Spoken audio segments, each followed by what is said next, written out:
ಅದಕ್ಕೆ ಮೊದಲು ಈ ಕ್ಷಣದ ಬ್ರೇಕಿಂಗ್ ನ್ಯೂಸ್. ಪಹಲ್ಗಾಮ್ ದಾಳಿಯ ಹಿಂದೆ ಪಾಕಿಸ್ತಾನದ ಸೇನೆಯ ಕೈವಾಡ ಇದೆ ಎನ್ನುವ ಹೇಳಿಕೆ ಪಾಕಿಸ್ತಾನದ ಮಾಜಿ ಸೈನಿಕನಿಂದಲೇ ಬಂದಿದೆ. ಐಎಸ್ಐ ಮೂಲಕ ಉಗ್ರರನ್ನ ಬಳಸಿ ಪಹಲ್ಗಾಮ್ನಲ್ಲಿ ದಾಳಿ ಮಾಡಲಾಗಿದೆ ಅಂತ ಪಾಕಿಸ್ತಾನದ ಮಾಜಿ ಸೈನಿಕ ಅನುಮಾನವನ್ನ ವ್ಯಕ್ತಪಡಿಸಿದ್ದಾರೆ. ಪಾಕಿಸ್ತಾನ ಸೇನೆಯಲ್ಲಿ ದಶಕಗಳ ಕಾಲ ಕೆಲಸ ಮಾಡಿ ಮೇಜರ್ ಹುದ್ದೆಯಲ್ಲಿ ಕಾರ್ಯನಿರ್ವಹಣೆ ಮಾಡಿ ನಿವೃತ್ತನಾಗಿರೋ ನಿವೃತ್ತ ಮೇಜರ್ ಆದಿಲ್ ರಾಜಾ ಈ ಹೇಳಿಕೆಯನ್ನು ಕೊಟ್ಟಿದ್ದಾರೆ. ಪಾಕಿಸ್ತಾನದ ಸೇನಾ ಮುಖ್ಯಸ್ಥನಿಂದಲೇ ಪಹಲ್ಗಾಮ್ನ ದಾಳಿಯಾಗಿದೆ ಅಂತ. ತನ್ನ ಅಧಿಕಾರವನ್ನು ಗಟ್ಟಿ ಮಾಡಿಕೊಳ್ಳೋದಕ್ಕೆ ಆಸಿಂ ಮುನೀರ್ ಈ ಕೃತ್ಯವನ್ನ ಮಾಡಿದ್ದಾರೆ ಅನ್ನೋದು ಆದಿಲ್ ರಾಜಾ ಅವರ ಹೇಳಿಕೆ.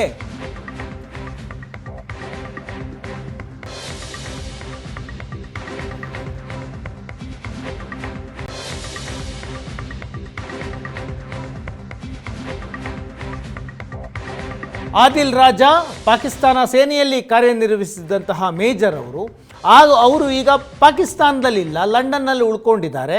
ಲಂಡನ್ನಿಂದ ಇಡೀ ಘಟನೆಯನ್ನು, ಇಡೀ ಬೆಳವಣಿಗೆಯನ್ನು ಗಮನಿಸ್ತಾ ಇದ್ದಾರೆ. ಅವರಿಗೆ ಸೇನೆಯಲ್ಲಿ ತಮ್ಮದೇ ಆದ ಮೂಲಗಳಿರುತ್ತವೆ, ಮಾಹಿತಿಗಳಿರುತ್ತವೆ. ಸೇನೆಯಲ್ಲೂ ಮಾತನಾಡಿದ್ರಂತೆ ಮತ್ತು ISIನ ತಮ್ಮ ಸೋರ್ಸ್ಗಳ ಮೂಲಕ ಮಾತನಾಡಿದ್ದಾರೆ ಈ ದಾಳಿಯ ಹಿಂದೆ ಯಾರ ಕೈವಾಡ ಇದೆ ಅಂತ. ಯಾಕಂದರೆ ಪಾಕಿಸ್ತಾನ ಯಾವಾಗಲೂ ಭಯೋತ್ಪಾದನಾ ಕೃತ್ಯಗಳನ್ನು ಮಾಡುವಾಗ ಸೇನೆಯ ಬೆಂಬಲವನ್ನು ತೆಗೆದುಕೊಂಡೇ ಮಾಡುತ್ತೆ. ಕೆಲವು ಬಾರಿ ಸೇನೆಯೇ ಆ ಕೃತ್ಯಗಳನ್ನು ಮಾಡುತ್ತೆ. ಸೇನೆಯಲ್ಲಿ ಕೆಲಸ ಮಾಡಿದಂಥ ಆದಿಲ್ ರಾಜಾ ಅವರಿಗೆ ಗೊತ್ತು ಪಾಕಿಸ್ತಾನದ ಸೈನ್ಯ ಯಾವ ರೀತಿಯಾಗಿ ಈ ರೀತಿಯ ಕೃತ್ಯಗಳಿಗೆ ಬೆಂಬಲವನ್ನು ಕೊಡುತ್ತೆ ಅಂತ. ಅವರು ಬಹಿರಂಗವಾಗಿ ಮಾತನಾಡ್ತಾ ಇದ್ದಾರೆ. ಈ ಕೃತ್ಯದ ಹಿಂದೆ ಪಾಕಿಸ್ತಾನದ ಸೇನಾ ಮುಖ್ಯಸ್ಥ ಆಸಿಂ ಮುನೀರ್ ಅವರ ನೇರ ಕೈವಾಡ ಇದೆ ಅಂತ. ಪಾಕಿಸ್ತಾನ ಸೇನೆಯ ಮುಖ್ಯಸ್ಥ ಆಸಿಂ ಮುನೀರ್ ಅವರ ನೇರ ಕೈವಾಡ ಪಹಲ್ಗಾಮ್ ದಾಳಿಯ ಹಿಂದಿದೆ ಅಂತ ಹೇಳ್ತಿದ್ದಾರೆ ಆದಿಲ್ ರಾಜಾ, ಪಾಕ್ ಸೇನೆಯಲ್ಲಿ ಕೆಲಸ ಮಾಡಿದಂತಹ ನಿವೃತ್ತ ಮೇಜರ್. ಪಾಕಿಸ್ತಾನ ಸೇನಾ ಮುಖ್ಯಸ್ಥರ ಆದೇಶದ ಮೇಲೆಗೆ ಪಹಲ್ಗಾಮ್ ದಾಳಿಯಾಗಿದೆ ಅಂತ ಹೇಳ್ತಾರೆ ಆಸಿಂ ಮುನೀರ್. ಸೇನೆ ಮತ್ತು ISIನ ಮೂಲಗಳಿಂದ ನನಗೆ ಈ ಮಾಹಿತಿ ಸಿಕ್ಕಿದೆ. ISI ಅಧಿಕಾರಿಗಳು ಆಸಿಂ ಮುನೀರ್ನ ಆದೇಶದ ಬಗ್ಗೆ ನನಗೆ ಹೇಳಿದ್ದಾರೆ. ವೈಯಕ್ತಿಕ ಲಾಭಕ್ಕಾಗಿ ಆಸಿಂ ಮುನೀರ್ ಈ ದಾಳಿಯನ್ನು ಮಾಡಿಸಿದ್ದಾರೆ. ಭಾರತ ಪ್ರತಿದಾಳಿ ಮಾಡುತ್ತೆ ಅಂತ ISI ಬೇಡ ಅನ್ನುತ್ತೆ ಈ ಉಗ್ರ ದಾಳಿಯನ್ನು. ಆದರೂ ಕೂಡ ಆಸಿಂ ಮುನೀರ್ ದಾಳಿಯನ್ನು ಮಾಡಿಸ್ತಾರೆ. ISI ಬೇಡ ಅಂದರೂ ಕೂಡ ಆಸಿಂ ಮುನೀರ್ ದಾಳಿಯನ್ನು ಮಾಡಿಸಿದ್ದಾರೆ. ತನ್ನ ಅಧಿಕಾರವನ್ನು ಉಳಿಸಿಕೊಳ್ಳೋದಕ್ಕೆ ಆಸಿಂ ಮುನೀರ್ ಈ ದಾಳಿಯನ್ನು ಮಾಡಿಸಿದ್ದಾರೆ ಅಂತ ಆದಿಲ್ ರಾಜಾ ಹೇಳ್ತಾರೆ, ನಿವೃತ್ತ ಮೇಜರ್. ಮಿಲಿಟರಿ ಮೇಲಿನ ತನ್ನ ಹಿಡಿತವನ್ನು ಬಿಗಿ ಮಾಡಿಕೊಳ್ಳೋದಕ್ಕೋಸ್ಕರ ಕಾಶ್ಮೀರದಲ್ಲಿ ದಾಳಿಯಾಗಿದೆ. ಒಂದು ಬಾರಿ ಕಾಶ್ಮೀರದಲ್ಲಿ ದಾಳಿಯಾದರೆ ಯುದ್ಧ ಸಂಘರ್ಷ ಅಂತ ಮಿಲಿಟರಿಗೆ ಹೆಚ್ಚು ಮಾನ್ಯತೆ ಸಿಗುತ್ತೆ. ಆ ಮೂಲಕವಾಗಿ ಮಿಲಿಟರಿ ಮೇಲೆ ಹಿಡಿತವನ್ನು ಬಿಗಿ ಮಾಡಿಕೊಳ್ಳೋದಕ್ಕೆ ಈ ಪ್ರಯತ್ನವನ್ನು ಆಸಿಂ ಮುನೀರ್ ಮಾಡಿದ್ದಾರೆ ಅಂತ ಆದಿಲ್ ರಾಜಾ ಹೇಳ್ತಾ ಇದ್ದಾರೆ. ಇನ್ನೊಂದು ಇಂಟ್ರೆಸ್ಟಿಂಗ್ ವಿಚಾರ ಮತ್ತು ಆಘಾತಕಾರಿ, ಚೀನಾದಿಂದ ಒಪ್ಪಿಗೆಯನ್ನು ಪಡೆದು ಕಾಶ್ಮೀರದಲ್ಲಿ ದಾಳಿ ಮಾಡಲಾಗಿದೆ ಅಂತ ಆದಿಲ್ ರಾಜಾ ಹೇಳ್ತಾರೆ. ಯಾಕೆಂದರೆ ಈಗ ಪಾಕಿಸ್ತಾನ ಚೀನಾದ ಒಂದು ಕಾಲೋನಿಯ ಥರ ಕೆಲಸ ಮಾಡ್ತಾ ಇದೆ. ಹೇಗೆ ಬ್ರಿಟಿಷರಿಗೆ ಭಾರತ ಒಂದು ಕಾಲೋನಿ ಆಗಿತ್ತಲ್ಲ ಈ ಹಿಂದೆ, ಹಾಗೆ ಚೀನಾಗೆ ಈಗ ಪಾಕಿಸ್ತಾನ ಒಂದು ಕಾಲೋನಿಯ ರೀತಿಯಾಗಿದೆ. ಚೀನಾಗೆ ದುಡ್ಡು ಬೇಕು ಅಂದರೆ, ಸಾಲ ಬೇಕು ಅಂದರೆ, ಅವರು ಸಂಕಷ್ಟದಲ್ಲಿದ್ದರೆ ಚೀನಾನೇ ಅವ್ರ ನೆರವಿಗೆ ನಿಲ್ಲೋದು. ಹಾಗಾಗಿ ಚೀನಾಗೆ ಅಲ್ಲೊಂದು ಸೇ ಇದೆ. ಆ ಕಾರಣಕ್ಕಾಗಿ ಚೀನಾದ ಪರ್ಮಿಷನ್ ಪಡೆದು ಕಾಶ್ಮೀರದಲ್ಲಿ ದಾಳಿಯಾಗಿದೆ ಅಂತ ಆದಿಲ್ ರಾಜಾ ಮಾತನಾಡ್ತಾ ಇದ್ದಾರೆ. ಯಾಕೆ ಆಸಿಂ ಮುನೀರ್ಗೆ ಕಾಶ್ಮೀರದಲ್ಲೊಂದು ದಾಳಿ ಮಾಡಿ ತನ್ನ ಕುರ್ಚಿಯನ್ನು ಗಟ್ಟಿ ಮಾಡಿಕೊಳ್ಳಬೇಕು ಅಂತ ಅನ್ನಿಸ್ತು? ಯಾಕಂದರೆ ಪಾಕಿಸ್ತಾನದಲ್ಲಿ ಇಮ್ರಾನ್ ಖಾನ್ ಸರ್ಕಾರವನ್ನು ಪಾಕಿಸ್ತಾನದ ಸೇನೆ ಅಲ್ಲಿ ಕೆಡವಿದ ನಂತರ ಅವರನ್ನು ಅಧಿಕಾರದಿಂದ ಇಳಿಸಿ ಶಹಬಾಜ್ ಶರೀಫ್ ಅವರನ್ನು ಪ್ರಧಾನಮಂತ್ರಿ ಹುದ್ದೆಗೆ ಕೂರಿಸಿದ ನಂತರ ಪಾಕಿಸ್ತಾನದ ಸೇನೆಯ ವಿರುದ್ಧ ಪಾಕಿಸ್ತಾನದಲ್ಲಿ ಆಕ್ರೋಶ ವ್ಯಕ್ತ ಆಯಿತು. ಪ್ರತಿಭಟನೆಗಳಾದವು. ಸೇನಾ ಕ್ಯಾಂಪಸ್ಗಳಿಗೆ ಜನ ನುಗ್ಗಿ ಗಲಾಟೆ ಮಾಡಿದ್ರು. ಸೇನಾಧಿಕಾರಿಗಳ ಮನೆಗಳಿಗೆ ನುಗ್ಗಿ ಗಲಾಟೆ ಮಾಡಿದ್ರು. ಪಾಕಿಸ್ತಾನದಲ್ಲಿ ಸೇನೆ ಅಂತಂದರೆ ಅದೊಂದು ಪವಿತ್ರವಾದ ಸಂಸ್ಥೆ ಎನ್ನುವಂತಹ ಭಾವನೆ ಇತ್ತು. ಆದರೆ ಯಾವಾಗ ಇಮ್ರಾನ್ ಖಾನ್ ಅವರನ್ನು ಅಧಿಕಾರದಿಂದ ಸೇನೆ ಕೆಳಗಿಳಿಸಿ ಶಹಬಾಜ್ ಶರೀಫ್ ಅವರನ್ನು ಕೂರಿಸ್ತೋ ಆಗ ಸೇನೆಯ ವಿರುದ್ಧ ಒಂದು ಆಕ್ರೋಶ ಬಂತು. ಅದಾದ ನಂತರ ಪಾಕಿಸ್ತಾನದ ಸೇನೆ ತನ್ನ ಹಿಡಿತವನ್ನು ಬಿಗಿ ಮಾಡಿಕೊಳ್ಬೇಕು ಮತ್ತು ಜನಬೆಂಬಲವನ್ನು ಗಳಿಸಬೇಕು ಅಂತಂದರೆ ಕಾಶ್ಮೀರದಲ್ಲಿ ಏನಾದರೂ ಮಾಡಬೇಕು. ನ್ಯಾಷನಲಿಸಮ್ನ ಕಾರಣಕ್ಕಾಗಿ ಪಾಕಿಸ್ತಾನದ ಮುಸ್ಲಿಮರು ಪಾಕಿಸ್ತಾನದ ಸೇನೆಯನ್ನು ಬೆಂಬಲಿಸ್ತಾರೆ ಅನ್ನುವ ಕಾರಣಕ್ಕಾಗಿ. ಅದಕ್ಕೆ ಕಾಶ್ಮೀರದಲ್ಲೊಂದು ದಾಳಿ ಮಾಡಿಸಿ ಸಂಘರ್ಷದ ವಾತಾವರಣವನ್ನು ನಿರ್ಮಿಸಿ ಯುದ್ಧ ಆಗುತ್ತೆ, ಭಾರತ ನಮ್ಮ ಮೇಲೆ ದಾಳಿ ಮಾಡಿಬಿಡುತ್ತೆ ಅಂತ ಹೇಳಿ ಅಧಿಕಾರವನ್ನು ಗಟ್ಟಿ ಮಾಡಿಕೊಳ್ಳುವಂತಹ ಪ್ರಯತ್ನ. ಬೇರೆ ದೇಶಗಳಲ್ಲಿ ಸೇನೆ ಸರ್ಕಾರಕ್ಕಾಗಿ ಕೆಲಸ ಮಾಡಿದ್ರೆ ಪಾಕಿಸ್ತಾನದಲ್ಲಿ ಸರ್ಕಾರ ಪಾಕಿಸ್ತಾನದ ಸೇನೆಗಾಗಿ ಕೆಲಸ ಮಾಡುತ್ತೆ. ಮೇಜರ್ ಡಿಫರೆನ್ಸ್ ಅದೇನೆ. ಪಾಕಿಸ್ತಾನದಲ್ಲಿ ಸೇನೆ ಈ ಪರಿಯಷ್ಟು ಪ್ರಬಲ ಆಗಿದ್ದು ಹೇಗೆ? ಎಲ್ಲ ದೇಶಗಳಲ್ಲೂ ಸರ್ಕಾರ ಸ್ಟ್ರಾಂಗ್ ಇರುತ್ತೆ, ಸರ್ಕಾರ ನೀತಿ ನಿರೂಪಣೆಗೆ ತಕ್ಕಂತೆ ಅಲ್ಲಿನ ಸೇನೆ ಕೆಲಸ ಮಾಡುತ್ತೆ. ಆದರೆ ಪಾಕಿಸ್ತಾನದಲ್ಲದು ಉಲ್ಟಾ, ಸೇನೆ ಹೆಂಗೆ ಹೇಳುತ್ತೋ ಹಾಗೆ ಸರ್ಕಾರ ಕೆಲಸ ಮಾಡುತ್ತೆ. ಯಾಕೆ?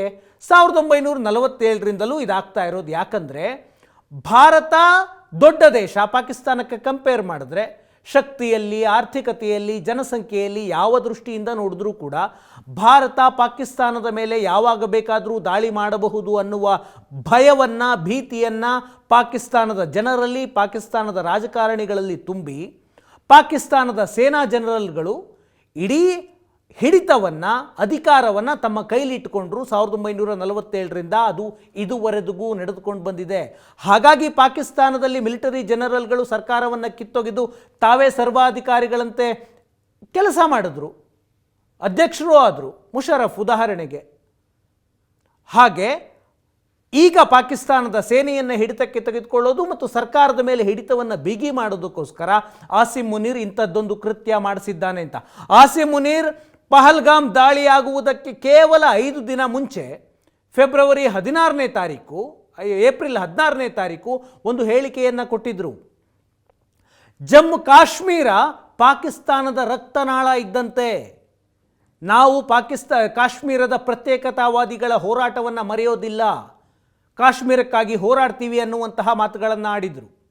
ಮತ್ತು ಹಿಂದೂಗಳು ಮತ್ತು ಮುಸ್ಲಿಮರ ಜನಜೀವನ ಪದ್ಧತಿ, ಸಂಸ್ಕೃತಿಯೇ ಡಿಫ್ರೆಂಟ್ ಆಗಿದೆ, ಪ್ರತ್ಯೇಕವಾಗಿದೆ.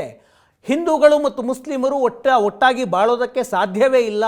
ಆ ಕಾರಣಕ್ಕಾಗಿ ಭಾರತ ಮತ್ತು ಪಾಕಿಸ್ತಾನ ವಿಭಜನೆಯಾಯಿತು, ಕಾಶ್ಮೀರ ಪಾಕಿಸ್ತಾನದ ಭಾಗ ಅಂತ ಮಾತನಾಡಿದರು. ಅವರು ಮಾತನಾಡಿದ 5ನೇ ದಿನಕ್ಕೆ ಪಹಲ್ಗಾಮ್ನಲ್ಲಿ ದಾಳಿಯಾಯಿತು. ಈಗ ಆದಿಲ್ ರಾಜಾ, ಪಾಕಿಸ್ತಾನ ಸೇನೆಯ ಮೇಜರ್ ಹೇಳ್ತಿರುವಂತಹ ಮಾತನ್ನು ಕೇಳಿದರೆ ಆಸಿಮ್ ಮುನೀರ್ ಕೈವಾಡ ಸ್ಪಷ್ಟವಾಗಿದೆ ಅಂತ ಅನ್ನಿಸ್ತಾ ಇದೆ. ಈಗ ಪ್ರತೀಕಾರದ ವಿಷಯಕ್ಕೆ ಬರೋಣ. ಪ್ರಧಾನಿ ನರೇಂದ್ರ ಮೋದಿ ಮಾತನಾಡಿದರು, ಉಗ್ರರನ್ನು ಶಿಕ್ಷಿಸದೆ ಬಿಡೋದಿಲ್ಲ ಅಂತ. ನಿನ್ನೆ ಅಮಿತ್ ಶಾ ಮಾತನಾಡಿದ್ದಾರೆ. ಅಮಿತ್ ಶಾ ಮೊದಲ ಬಾರಿಗೆ ಮಾತನಾಡಿದ್ರು, ಉಗ್ರರನ್ನು ಹುಡುಕಿ ಕೊಲ್ತೀವಿ. ಯಾರು ಭಾರತದ ವಿರುದ್ಧ ಹಿಂದೂಗಳನ್ನು ಹುಡುಕಿ ಕೊಂದ್ರಲ್ಲ, ಅವರನ್ನು ನಾವು ಸೇಡು ತೀರಿಸ್ಕೊಳ್ತೀವಿ ಅಂತ ಅಮಿತ್ ಶಾ ಹೇಳಿದ್ದಾರೆ. ಅದರ ಮುಂದುವರಿದ ಭಾಗವಾಗಿ ಭಾರತ ಯುದ್ಧ ತಾಲೀಮನ್ನು ಮಾಡ್ತಾ ಇದೆ. ಇವತ್ತು ಉತ್ತರ ಪ್ರದೇಶದ ಗಂಗಾ ಎಕ್ಸ್ಪ್ರೆಸ್ ವೇನಲ್ಲಿ ವಾಯುಪಡೆ ಸಮರಾಭ್ಯಾಸವನ್ನು ಮಾಡ್ತು. ಅಂದರೆ ಹೆದ್ದಾರಿಯಲ್ಲಿ ಯುದ್ಧ ವಿಮಾನಗಳನ್ನು ಲ್ಯಾಂಡಿಂಗ್ ಮಾಡುವಂತಹ ಪ್ರಯತ್ನವನ್ನು ಭಾರತ ಇವತ್ತು ಮಾಡಿದೆ. ಫುಲ್ ಸ್ಕ್ರೀನಲ್ಲಿ ಆ ವಿಜುವಲ್ಸ್ ಒಮ್ಮೆ ನೋಡ್ಕೊಂಡು ಬನ್ನಿ. ಗಂಗಾ ಎಕ್ಸ್ಪ್ರೆಸ್ ವೇನಲ್ಲಿ ರಫೇಲ್ ಯುದ್ಧ ವಿಮಾನವನ್ನು ಲ್ಯಾಂಡಿಂಗ್ ಮಾಡಲಾಯಿತು, ಸುಖೋಯ್ ಯುದ್ಧ ವಿಮಾನಗಳನ್ನು ಲ್ಯಾಂಡಿಂಗ್ ಮಾಡಲಾಯಿತು. ಸುಖೋಯ್ 30, ರಫೇಲ್, ಮಿರಾಜ್ ಮತ್ತು ಜಾಗ್ವಾರ್ ಯುದ್ಧ ವಿಮಾನಗಳನ್ನು ಹೆದ್ದಾರಿಯಲ್ಲಿ ಲ್ಯಾಂಡಿಂಗ್ ಮಾಡುವ ಮೂಲಕ ಸಮರಾಭ್ಯಾಸವನ್ನು ಮಾಡಿದ್ದಾವೆ. ಪಾಕಿಸ್ತಾನದ ಗಡಿಯಿಂದ 1000 ಕಿಲೋಮೀಟರ್ ದೂರದ ಉತ್ತರ ಪ್ರದೇಶದ ಗಂಗಾ ಎಕ್ಸ್ಪ್ರೆಸ್ ವೇನಲ್ಲಿ ಈ ಸಮರಾಭ್ಯಾಸ ಮಾಡಿದೆ. ಯಾಕೆ ಎಕ್ಸ್ಪ್ರೆಸ್ ವೇನಲ್ಲಿ ಯುದ್ಧ ವಿಮಾನಗಳನ್ನು ಲ್ಯಾಂಡಿಂಗ್ ಮಾಡುವಂತಹ ಕಾರ್ಯ ಇವತ್ತು ನಡೆಯಿತು ಅಂದರೆ, ಒಂದು ವೇಳೆ ಯುದ್ಧ ಆದರೆ ಎಕ್ಸ್ಪ್ರೆಸ್ ವೇನಲ್ಲಿ ತುರ್ತು ಸಂದರ್ಭಗಳಲ್ಲಿ ಯುದ್ಧ ವಿಮಾನಗಳನ್ನು ಲ್ಯಾಂಡ್ ಮಾಡುವುದಕ್ಕೆ ಅವಕಾಶ. ಇತ್ತೀಚೆಗೆ ನಿರ್ಮಾಣವಾದಂತಹ ಬಹುತೇಕ ಎಕ್ಸ್ಪ್ರೆಸ್ ವೇಗಳಲ್ಲಿ ಯುದ್ಧ ವಿಮಾನಗಳನ್ನು ಲ್ಯಾಂಡಿಂಗ್ ಮಾಡುವಂತಹ ಒಂದು ವ್ಯವಸ್ಥೆಯನ್ನು ಮಾಡಲಾಗಿದೆ. ಆ ಪ್ರಯತ್ನವನ್ನು ಇವತ್ತು ಗ್ಲೋಬ್ ಮಾಸ್ಟರ್ ಯುದ್ಧ ವಿಮಾನವನ್ನು ನೋಡ್ತಾ ಇದ್ದೀರಾ. ಭಾರತೀಯ ಸೇನೆಯಲ್ಲಿರುವಂತಹ ಅತಿ ದೊಡ್ಡ ಸರಕು ಸಾಗಣೆ ವಿಮಾನ. ಎಮರ್ಜೆನ್ಸಿ ಸಿಚುಯೇಷನ್ಗಳಲ್ಲಿ ನಾಗರಿಕರನ್ನು ಒಂದು ಕಡೆಯಿಂದ ಮತ್ತೊಂದು ಕಡೆ ಶಿಫ್ಟ್ ಮಾಡಬೇಕು ಅಂತಂದರೆ ಈ ವಿಮಾನವನ್ನು ಬಳಸಲಾಗುತ್ತೆ. ಜೊತೆಗೆ ಮಿಲಿಟರಿ ಸರಕು ಸಾಗಣೆಗೂ ಈ ವಿಮಾನವನ್ನು ಬಳಸಲಾಗುತ್ತೆ. ಇವತ್ತು ರಫೇಲ್, ಗ್ಲೋಬ್ ಮಾಸ್ಟರ್, ಜಾಗ್ವಾರ್ ಈ ವಿಮಾನಗಳನ್ನು ಲ್ಯಾಂಡ್ ಮಾಡುವಂತಹ ಪ್ರಯತ್ನ ಮಾಡಿ ಪಾಕಿಸ್ತಾನಕ್ಕೆ ಒಂದು ಎಚ್ಚರಿಕೆಯನ್ನು ಕೊಡುವ ಪ್ರಯತ್ನ ಆಗಿದೆ. ಉತ್ತರ ಪ್ರದೇಶದ ಶಹಜಹಾನ್ಪುರದಲ್ಲಿ 3.5 ಕಿಲೋಮೀಟರ್ ಉದ್ದದ ರನ್ವೇ ಇದೆ. ಅಂದರೆ ಹೆದ್ದಾರಿಗೆ ಹೊಂದಿಕೊಂಡಂತೆ ಇರುವಂತಹ ರನ್ವೇ, ಯಾವಾಗಲೂ ಬಳಸೋದಿಲ್ಲ. ಎಮರ್ಜೆನ್ಸಿ ಸಿಚುಯೇಷನ್ಸ್ಗೆ ಅಂತ ಮಾಡಲಾದಂತಹ ರನ್ವೇಯಲ್ಲಿ ಲ್ಯಾಂಡಿಂಗ್ ಮಾಡಿ ಸಮರಾಭ್ಯಾಸವನ್ನು ಮಾಡಲಾಗಿದೆ.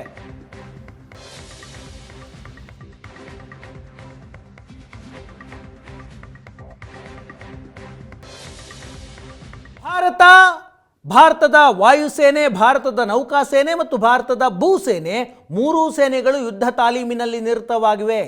ಪಾಕಿಸ್ತಾನ ಯಾವುದೇ ಕ್ಷಣದಲ್ಲಿ ಭಾರತದಿಂದ ಕ್ಷಿಪಣಿ ಒಳಗೆ ನುಗ್ಗಬಹುದು ಅಂತ ಭಯದ ವಾತಾವರಣದಲ್ಲಿದೆ. ಅವರು ಕೂಡ ಒಂದಷ್ಟು ಸಿದ್ಧತೆಗಳನ್ನು ಮಾಡ್ಕೊಳ್ತಾ ಇದ್ದಾರೆ. ಆದರೆ ಪಾಕಿಸ್ತಾನಕ್ಕೆ ಒಂದು ಭಯ ಇದೆ. ಭಾರತದ ಬಳಿ ಈ ಬಾರಿ S-400 ಅನ್ನುವಂತಹ ಕ್ಷಿಪಣಿ ರಕ್ಷಣಾ ವ್ಯವಸ್ಥೆ ಇದೆ. ಈ ಕ್ಷಿಪಣಿ ರಕ್ಷಣಾ ವ್ಯವಸ್ಥೆಗೆ ಹೆದರಿ ಪಾಕಿಸ್ತಾನ ತನ್ನ ಯುದ್ಧ ವಿಮಾನಗಳನ್ನು ಭಾರತದ ಗಡಿಗೆ ಹೊಂದಿಕೊಂಡಂತಿದ್ದ ಏರ್ಬೇಸ್ಗಳಲ್ಲಿದ್ದಂತಹ ಯುದ್ಧ ವಿಮಾನಗಳನ್ನು ಬೇರೆ ಕಡೆಗೆ ಶಿಫ್ಟ್ ಮಾಡಿದೆ. ಪಾಕಿಸ್ತಾನದ ಬಳಿ ಅಮೆರಿಕ ಕೊಟ್ಟಿರುವಂತಹ F-16 ಯುದ್ಧ ವಿಮಾನಗಳಿದ್ದಾವೆ. F-16 ಅಮೆರಿಕ ಪಾಕಿಸ್ತಾನಕ್ಕೆ ಕೊಟ್ಟಿದ್ದು ಭಯೋತ್ಪಾದಕರ ವಿರುದ್ಧ ಹೋರಾಟ ಮಾಡೋದಕ್ಕೆ, ಡಿಫೆನ್ಸಿಗೆ ಮಾತ್ರ ಬಳಸಬೇಕು. ಅಂದರೆ ಯಾವುದಾದ್ರೂ ದೇಶ ಅವರ ಮೇಲೆ ದಾಳಿ ಮಾಡಿದ್ರೆ ರಕ್ಷಣಾತ್ಮಕವಾಗಿ ಮಾತ್ರ ಬಳಸಬೇಕು, ಆಕ್ರಮಣಕ್ಕೆ ಬಳಸಬಾರ್ದು ಅನ್ನುವ ನಿಯಮವನ್ನು ಮಾಡಿಯೇ ಅಮೆರಿಕ ಯುದ್ಧ ವಿಮಾನಗಳನ್ನು ಕೊಟ್ಟಿದೆ. 52 F-16 ಯುದ್ಧ ವಿಮಾನ ಇದೆ. ಅದರಲ್ಲಿ ಅರ್ಧದಷ್ಟು ವಿಮಾನಗಳನ್ನು ಶಿಫ್ಟ್ ಮಾಡಿದೆ. ಪಾಕಿಸ್ತಾನದ ಬಹುತೇಕ ವಾಯುನೆಲೆಗಳಿರೋದು ಭಾರತ ಮತ್ತು ಪಾಕಿಸ್ತಾನದ ಗಡಿ ಭಾಗದಲ್ಲಿ. ಒಂದು ಮ್ಯಾಪ್ ಇದೆ. ಭಾರತ ಮತ್ತು ಪಾಕಿಸ್ತಾನದ ಗಡಿ ಭಾಗದಲ್ಲಿ ಪಾಕಿಸ್ತಾನದ ಬಹುತೇಕ ಏರ್ಬೇಸ್ಗಳಿದ್ದಾವೆ.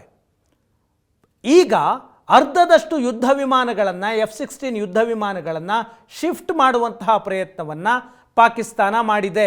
ಬಲೂಚಿಸ್ತಾನದ ಪ್ರಾಂತ್ಯದಲ್ಲಿ ಇರುವಂತಹ ಒಂದು ಏರ್ಬೇಸ್ಗೆ ಶಿಫ್ಟ್ ಮಾಡುವಂತಹ ಪ್ರಯತ್ನ ಮಾಡಿದೆ.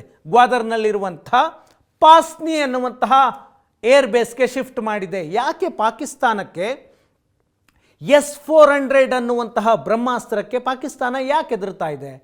ಜಗತ್ತಿನಲ್ಲೇ ಅತ್ಯಂತ ಶಕ್ತಿಶಾಲಿ ಕ್ಷಿಪಣಿ ನಿರೋಧಕ ವ್ಯವಸ್ಥೆ ಅಂದರೆ ಅದು S-400. ಭಾರತ ರಷ್ಯಾದಿಂದ 4 S-400 ಕ್ಷಿಪಣಿ ನಿರೋಧಕ ವ್ಯವಸ್ಥೆಯನ್ನು ಖರೀದಿ ಮಾಡಿದೆ. ಅಂದರೆ ಯಾವುದೇ ದೇಶ ಭಾರತದ ಮೇಲೆ ದಾಳಿಗೆ ಮುಂದಾದರೆ ಆ ದಾಳಿಯನ್ನು ಸ್ವಯಂಚಾಲಿತವಾಗಿ ಹೊಡೆದುರುಳಿಸಬಲ್ಲಂತಹ ವ್ಯವಸ್ಥೆ S-400 ಕ್ಷಿಪಣಿ ನಿರೋಧಕ ವ್ಯವಸ್ಥೆಯಲ್ಲಿದೆ. ಯಾವುದೋ ಒಂದು ಕ್ಷಿಪಣಿ ಅಥವಾ ಯಾವುದೋ ಒಂದು ಯುದ್ಧ ವಿಮಾನ ಭಾರತದ ಮೇಲೆ ದಾಳಿ ಮಾಡೋದಕ್ಕೆ ಬರ್ತಾ ಇದೆ ಅಂದರೆ ಈ ವ್ಯವಸ್ಥೆ S-400 ಸ್ವಯಂಚಾಲಿತವಾಗಿ ಆಕ್ಟಿವೇಟ್ ಆಗುತ್ತೆ. 600 ಕಿಲೋಮೀಟರ್ ದೂರದಿಂದಲೇ ಶತ್ರುಗಳ ವಿಮಾನ ಕ್ಷಿಪಣಿಯನ್ನು ಕಣ್ಗಾವಲು ಮಾಡುತ್ತೆ. 400 ಕಿಲೋಮೀಟರ್ ವ್ಯಾಪ್ತಿಯಲ್ಲಿ ಆ ಯುದ್ಧ ವಿಮಾನಗಳನ್ನು, ಕ್ಷಿಪಣಿಗಳನ್ನು ಹೊಡೆದುರುಳಿಸುವಂತಹ ತಾಕತ್ತು, ಕೆಲವೇ ಕ್ಷಣಗಳಲ್ಲಿ ಹೊಡೆದುರುಳಿಸುವಂತಹ ತಾಕತ್ತು ಈ S-400 ಮಿಸೈಲ್ ಸಿಸ್ಟಮ್ಗಿದೆ. ಇದು 2019 ಪುಲ್ವಾಮಾ ದಾಳಿಯಾದಂತಹ ಸಂದರ್ಭದಲ್ಲಿ ಭಾರತ ಬಾಲಾಕೋಟ್ ಮೇಲೆ ಏರ್ ಸ್ಟ್ರೈಕ್ ಮಾಡ್ತಲ್ಲ, ಆ ಸಂದರ್ಭದಲ್ಲಿ ಈ ವ್ಯವಸ್ಥೆ ಭಾರತದಲ್ಲಿ ಇರಲಿಲ್ಲ. ಅದಾದ ನಂತರ S-400 ವ್ಯವಸ್ಥೆ ಭಾರತಕ್ಕೆ ಬಂದಿದೆ. ಹಾಗಾಗಿ ಈ ಬಾರಿ ಪಾಕಿಸ್ತಾನ ಹೆದರಿಕೊಂಡು ತನ್ನ ಯುದ್ಧ ವಿಮಾನಗಳನ್ನು ಉಳಿಸ್ಕೊಳ್ಳೋದಕ್ಕೆ S-400 ವ್ಯಾಪ್ತಿಗೂ ಮೀರಿದ ಪ್ರದೇಶದಲ್ಲಿ ತನ್ನ ಯುದ್ಧ ವಿಮಾನಗಳನ್ನು ಸೇಫ್ ಮಾಡಿಕೊಳ್ಳುವಂತಹ ಪ್ರಯತ್ನವನ್ನು ಪಾಕಿಸ್ತಾನ ಮಾಡ್ತಾ ಇದೆ. ಪಾಕಿಸ್ತಾನಕ್ಕೆ ಭಯ ಹೆಚ್ಚಾಗ್ತಾ ಇದೆ. ದಿನದಿಂದ ದಿನಕ್ಕೆ, ದಿನ ಕಳೆದಂತೆ ಏನಾಗುತ್ತೋ ಅನ್ನುವಂತಹ ಆತಂಕ ಪಾಕಿಸ್ತಾನದಲ್ಲಿದೆ. ಫೆಬ್ರವರಿ 22ನೇ ತಾರೀಕು ಪಹಲ್ಗಾಮ್ನಲ್ಲಿ ಉಗ್ರ ದಾಳಿಯಾದ ನಂತರ ಪಾಕಿಸ್ತಾನಕ್ಕೆ ಭಾರತ ಯಾವುದೇ ಕ್ಷಣದಲ್ಲಿ ಪ್ರತಿದಾಳಿಯನ್ನು ಮಾಡುತ್ತೆ ಅಂತ ನಿರೀಕ್ಷೆ ಮಾಡ್ತಾ ಇದೆ. ಈಗ 10 ದಿನ ಆಗಿದೆ, ಭಾರತದಿಂದ ಯಾವುದೇ ಪ್ರತಿದಾಳಿ ಆಗಿಲ್ಲ. ಆಗಬಹುದು ಅನ್ನುವಂತಹ ಭೀತಿ ಪಾಕಿಸ್ತಾನದಲ್ಲಿದೆ. ಈಗ ಪಾಕಿಸ್ತಾನ ಪಾಕ್ ಆಕ್ರಮಿತ ಕಾಶ್ಮೀರದಲ್ಲಿ 100ಕ್ಕೂ ಹೆಚ್ಚು ಮದರಸಾಗಳನ್ನು ಬಂದ್ ಮಾಡಿದೆ ಎನ್ನುವಂತಹ ಮಾಹಿತಿ ಬರ್ತಾ ಇದೆ. ಭಾರತದ ದಾಳಿ ಭೀತಿಯಲ್ಲಿ ಪಾಕ್ ಆಕ್ರಮಿತ ಕಾಶ್ಮೀರದಲ್ಲಿರುವಂತಹ ಆಡಳಿತ ಮದರಸಾಗಳನ್ನು ಬಂದ್ ಮಾಡಿದೆ. ಯಾಕೆ ಮದರಸಾಗಳನ್ನು ಪಾಕಿಸ್ತಾನ ಬಂದ್ ಮಾಡ್ತಾ ಇದೆ? ಇದೇ ಮದರಸಾಗಳಲ್ಲಿ ಪಾಕ್ ಆಕ್ರಮಿತ ಕಾಶ್ಮೀರದಲ್ಲಿ ಉಗ್ರರ ತರಬೇತಿ ಕೇಂದ್ರಗಳಿದ್ವು. ಹಾಗಾಗಿ ಆ ಮದರಸಾಗಳನ್ನು ಉಗ್ರ ತರಬೇತಿ ಕೇಂದ್ರಗಳನ್ನಾಗಿ ಬದಲಾವಣೆ ಮಾಡಲಾಗಿತ್ತು. POKಯ ಮದರಸಾಗಳನ್ನು ಭಾರತೀಯ ಸೇನೆ ಟಾರ್ಗೆಟ್ ಮಾಡಿಕೊಂಡಿತ್ತು. ಒಂದು ಮಾಹಿತಿಯ ಪ್ರಕಾರ ಪಾಕ್ ಆಕ್ರಮಿತ ಕಾಶ್ಮೀರದ ಒಂದು 50ರಿಂದ 60 ಕಡೆ ಉಗ್ರ ನೆಲೆಗಳಿದ್ದಾವೆ. ಆ ಉಗ್ರ ನೆಲೆಗಳಿಗೆ ಈ ಮದರಸಾಗಳು ಬೆನ್ನೆಲುಬಾಗಿ ನಿಂತಿದ್ದಾವೆ ಎನ್ನುವಂತಹ ಮಾಹಿತಿ ಭಾರತೀಯ ಸೇನೆಗಿತ್ತು. ಆ ಕಾರಣದಿಂದಾಗಿ ಮುಂದಿನ 10 ದಿನಗಳ ಕಾಲ ಮದರಸಾ ಮುಚ್ಚೋತಕ್ಕೆ ಪಾಕಿಸ್ತಾನದ ಸ್ಥಳೀಯ ಆಡಳಿತ ಆದೇಶವನ್ನು ಮಾಡಿದೆ. 10 ದಿನದಲ್ಲಿ ಏನಾಗುತ್ತೆ ನೋಡಿಕೊಂಡು ಮುಂದೆ ನಿರ್ಧಾರವನ್ನು ತೆಗೆದುಕೊಳ್ಳುವಂತಹ ಸಾಧ್ಯತೆ ಇದೆ. ಈಗ ಪಾಕ್ ಆಕ್ರಮಿತ ಕಾಶ್ಮೀರದ ಅದನ್ನು ಪಾಕಿಸ್ತಾನ ಕರೆಯೋದು ಆಜಾದ್ ಕಾಶ್ಮೀರ್ ಅಂತ. ಆಜಾದ್ ಕಾಶ್ಮೀರ ಅಂದರೆ ಪಾಕಿಸ್ತಾನದ ವಶದಲ್ಲಿರುವಂತಹ ಕಾಶ್ಮೀರ ಮತ್ತು ಗಿಲ್ಗಿಟ್ ಬಲ್ಟಿಸ್ತಾನ್ 2 ಪ್ರಾಂತ್ಯಗಳಿದ್ದಾವೆ. 2 ಪ್ರಾಂತ್ಯಗಳಲ್ಲಿ ಭಾರತದ ವಿರುದ್ಧ ಉಗ್ರರನ್ನು ತರಬೇತಿ ಕೊಡೋದಕ್ಕೆ ಅಲ್ಲಿ ಜಾಗಗಳನ್ನು ಮಾಡಿಕೊಂಡಿದೆ. ಆ ಜಾಗಗಳು ಭಾರತದ ಸೇನೆಯ ಟಾರ್ಗೆಟ್ ಆಗಿದ್ದಾವೆ. ಅದನ್ನು ತಪ್ಪಿಸಿಕೊಳ್ಳೋದಕ್ಕೆ ಈ ಪ್ರಯತ್ನವನ್ನು ಮಾಡ್ತಾ ಇದೆ. ಭಯೋತ್ಪಾದನೆಗೆ ಪಾಕಿಸ್ತಾನ ಬೆಂಬಲ ಕೊಡ್ತಿತ್ತು ಅಂತ ಇತ್ತೀಚೆಗೆ ಪಾಕಿಸ್ತಾನದ ರಕ್ಷಣಾ ಸಚಿವರು ಹೇಳಿದರು, ಖ್ವಾಜಾ ಆಸಿಫ್. ಈಗ ಮತ್ತೊಬ್ಬ ರಾಜಕಾರಣಿ ಅಂಥದ್ದೇ ಹೇಳಿಕೆಯನ್ನು ಕೊಟ್ಟಿದ್ದಾನೆ. ಭಯೋತ್ಪಾದನೆಗೆ ಬೆಂಬಲ ನೀಡಿದ್ದನ್ನು ಪಾಕಿಸ್ತಾನದ ರಾಜಕಾರಣಿ ಪೀಪಲ್ಸ್ ಪಾರ್ಟಿ ಆಫ್ ಪಾಕಿಸ್ತಾನ್ ಅಧ್ಯಕ್ಷ ಬಿಲಾವಲ್ ಭುಟ್ಟೋ ಒಪ್ಕೊಂಡಿದ್ದಾರೆ. ಉಗ್ರವಾದಕ್ಕೆ ಬೆಂಬಲ ನೀಡಿದ್ದು ಅದು ನಮ್ಮ ಇತಿಹಾಸವನ್ನ ಸುಳ್ಳು ಅಂತ ಹೇಳೋದಕ್ಕಾಗೋದಿಲ್ಲ ಅಂತ ಬಿಲಾವಲ್ ಭುಟ್ಟೋ ಸ್ಕೈ ನ್ಯೂಸ್ಗೆ ಕೊಟ್ಟಂತಹ ಇಂಟರ್ವ್ಯೂನಲ್ಲಿ ಮಾತನಾಡಿದ್ದಾರೆ. ಪಾಕಿಸ್ತಾನ ಇಸ್ಲಾಮಿಕ್ ಭಯೋತ್ಪಾದನೆಗೆ ಬೆಂಬಲ ಕೊಡ್ತಿತ್ತು ಅನ್ನೋದನ್ನು ಬಿಲಾವಲ್ ಭುಟ್ಟೋ ಒಪ್ಕೊಳ್ತಾರೆ. ಪಾಕಿಸ್ತಾನ್ ಪೀಪಲ್ಸ್ ಪಾರ್ಟಿಯ ಅಧ್ಯಕ್ಷ ಇದೇ ಬಿಲಾವಲ್ ಭುಟ್ಟೋ ತಾಯಿ ಬೆನಜೀರ್ ಭುಟ್ಟೋ 2007ರಲ್ಲಿ ಇದೇ ಉಗ್ರವಾದಕ್ಕೆ ಬಲಿಯಾಗಿದ್ದರು. ಚುನಾವಣಾ ಪ್ರಚಾರಕ್ಕೆ ಬಂದಾಗ ಅವರ ಮೇಲೆ ಶೂಟ್ ಮಾಡಿ ಕೊಲ್ಲಲಾಯಿತು ಬೆನಜೀರ್ ಭುಟ್ಟೋ ಅವರನ್ನು. ಇನ್ನು 1979 ಈ ಬಿಲಾವಲ್ ಭುಟ್ಟೋನ ಅಜ್ಜ ಜುಲ್ಫಿಕರ್ ಅಲಿ ಭುಟ್ಟೋ, ಆತನೂ ಕೂಡ ಇಸ್ಲಾಮಿಕ್ ಮೂಲಭೂತವಾದಕ್ಕೆ ಬಲಿಯಾದ. ಪಾಕಿಸ್ತಾನದ ಸೇನಾ ಜನರಲ್ಗಳು ಪ್ರಧಾನಿಯಾಗಿದ್ದ ಜುಲ್ಫಿಕರ್ ಅಲಿ ಭುಟ್ಟೋನನ್ನು ನೇಣಿಗಾಕಿದ್ರು. ಅದೆಲ್ಲದಕ್ಕೂ ಕಾರಣ ಇಸ್ಲಾಮಿಕ್ ಮೂಲಭೂತವಾದ. ಅದನ್ನು ಈ ಬಿಲಾವಲ್ ಭುಟ್ಟೋ ಇವತ್ತು ನೇರವಾಗಿ ಒಪ್ಕೊಳ್ತಾ ಇದ್ದಾರೆ.